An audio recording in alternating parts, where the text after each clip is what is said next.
ሴት ሱሪ አትልበስ የሚል የመጽሐፍ ቅዱስ ክፍል የለም። ትላንት በቅድሚያ በአንዳንድ ሀሳቦቻችን የተወሰኑ ደጋፊዎች አሉን ማለት ኦልዌይስ ልክ ነን ማለት አይደለም። ሲቀጥል ደግሞ ወንድ ልጅ ሱሪን ይልበስ፣ ሴት ልጅ ደግሞ ቀሚስ ትልበስ ለማለት ተፈጥሮ ማየት ብቻ በቂ ነው ብዬ አስባለሁ።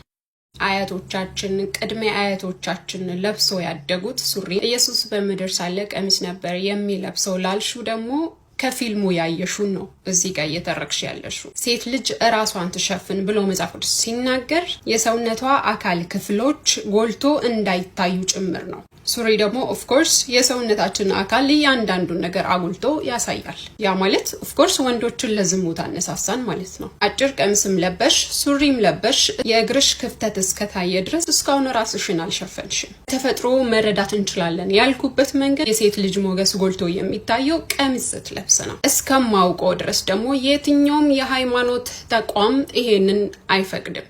ሴት ልጅ ሱሪ እንድትለብስ አይፈቅድም። መጽሐፍ ቅዱስ ላይ ስንሄድ ሴት ልጅ ሱሪ ትልበስ መልበስም ትችላለች የሚል የለም። ራሷን ትሸፍን ኦፍ ኮርስ ራሷን ትሸፍን። የምትሸፍነው ደግሞ በአጭር ቀሚስ ኦር ደግሞ በሱሪ አይደለም፣ ሞገስ ባለው በረጅም ቀሚስ ራሷን መሸፈን አለባት ብዬ አስባለሁ። እንኳንኛ ሴቶች አይደለንም ወንዶችም ይሄንን ነገር ይፈልጋሉ።